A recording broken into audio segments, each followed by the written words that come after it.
This is the story of a woman who should have vanished without a trace. The only reason she didn't was because something went wrong. Norway, 1970. Imagine this. You're hiking with your two daughters through a narrow valley in late November. The kind of place where sound doesn't echo, it gets swallowed.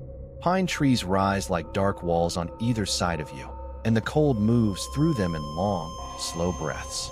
Ancient, undisturbed. Your boots crunch softly over frost as you follow the rocky path.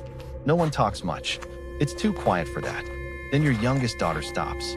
She doesn't scream. She leans closer to you and whispers, very carefully, "Dad, what's that?" You follow the line of her finger. At first, your brain refuses to understand what you're seeing. It looks like a bundle of dark cloth among the rocks. Something discarded. Then you realize it's a body. A woman, lying on her back. Burned so badly her face is unrecognizable. Her skin blackened. Her hands curled inward from the heat. And around her, not scattered, not thrown, but placed deliberately on the ground like careful offerings, are a few objects. A watch, some jewelry, an umbrella, and a bottle, all neat, ordered, as if someone took the time to arrange the scene. And something about it feels wrong in a way you can't explain yet. You don't realize it yet. But there, in the silence of Isdalen, Ice Valley, you've just walked into one of the most baffling investigations in modern European history. Because this woman has no name, no verifiable past. It is as if she never existed at all. When police arrive, they know immediately this was not an accidental fire. Petrol has been poured over her body. The rocks beneath her are scorched. And when the autopsy begins, the case becomes stranger than anyone expects. She had swallowed more than 50 sleeping pills, but the pills were not fully digested. Given the state of the pills, it was easy to conclude that she may have been conscious when she burned. This was further supported by the fact that her lungs had soot, which meant that she had inhaled smoke before she died. In other words, she was breathing as she burned. So investigators hit their first wall.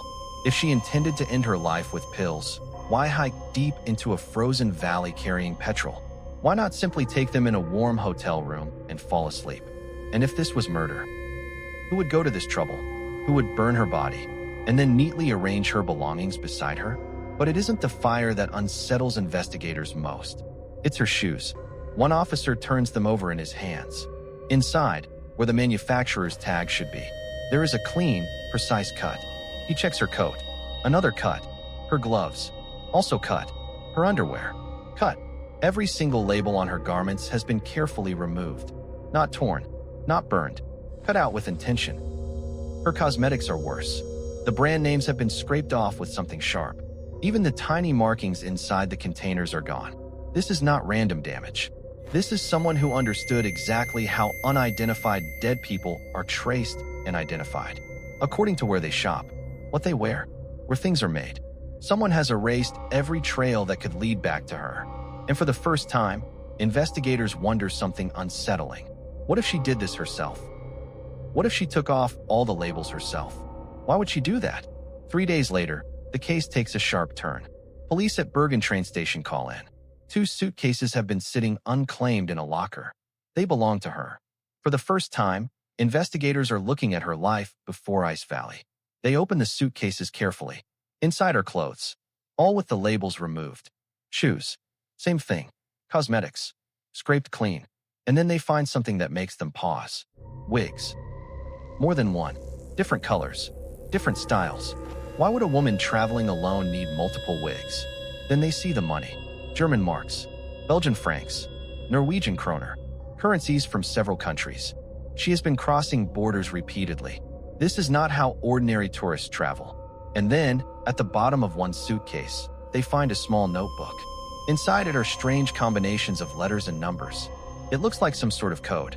The room goes quiet. They send it to be deciphered. When the result comes back, it's somehow even stranger. It isn't code. It's a travel log. Dates and cities. Paris, Rome, Brussels, Oslo, Stavanger, and Bergen. For months, she has been moving back and forth across Europe in a precise pattern. And every time she checked into a hotel, she used a different name. At least 7 identities so far. Now the wigs make sense. Investigators begin visiting the hotels. And slowly, she becomes human. Staff at the hotels remember her clearly. They describe her as an elegant woman in her early 30s. Well-dressed, confident. Sometimes she wore a wig. Sometimes she didn't. She spoke fluent German, slipped easily into French, and when necessary, managed careful, hesitant English. She always paid in cash, often asked to change rooms after checking in. Avoided eye contact with staff. Nothing dramatic, nothing loud. Just the steady, deliberate behavior of someone who seemed to have one quiet goal above all else: not to be remembered. In the course of investigations, one receptionist says something investigators never forget. She always seemed like she was listening for something. Not waiting, listening, as if she expected trouble to walk through the door at any moment. By now, a pattern is forming. A burned body in a hidden valley. Sleeping pills. Petrol. Labels removed from everything she owned. Multiple wigs. Multiple names. Travel across Europe in deliberate patterns. A woman fluent in several languages who avoided attention at all costs. Investigators don't say it out loud yet, but they are all thinking the same word. Was she a spy? After all, this is 1970. The Cold War is very real. And not far from Ice Valley, Norway is testing sensitive top-secret missile technology. Foreign intelligence agencies are extremely interested in Norway at this time. And this unidentified woman just happens to be traveling across the country, right before she ends up dead in a remote valley. Coincidence starts to feel thin. But then, unexpectedly, something happens that confuses everyone. The police rule the death a suicide, and they close the case. Quickly, almost quietly, despite all the questions that don't fit.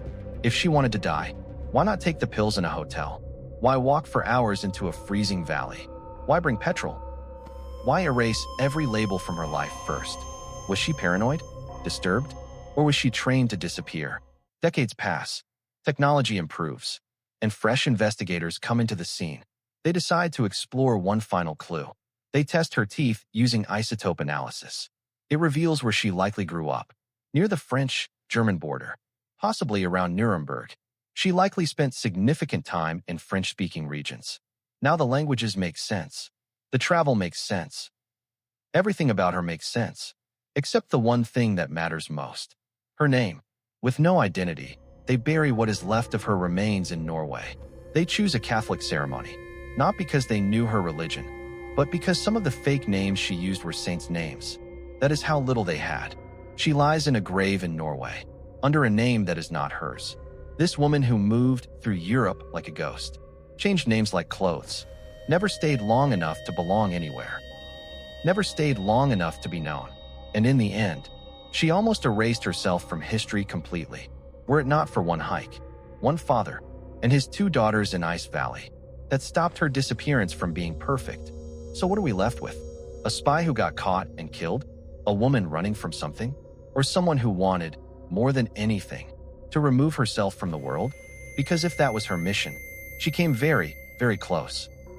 And today, in a quiet cemetery in Norway, there is a grave, with a name that is not hers, still waiting, still unidentified, simply known as the Isdal Woman. What do you make of the story? Was she killed, or did she try to erase herself? Please share your thoughts in the comments. This has been Laws and Outlaws. If you enjoyed this real-life court drama, be sure to subscribe and join us on our next adventure. See you there.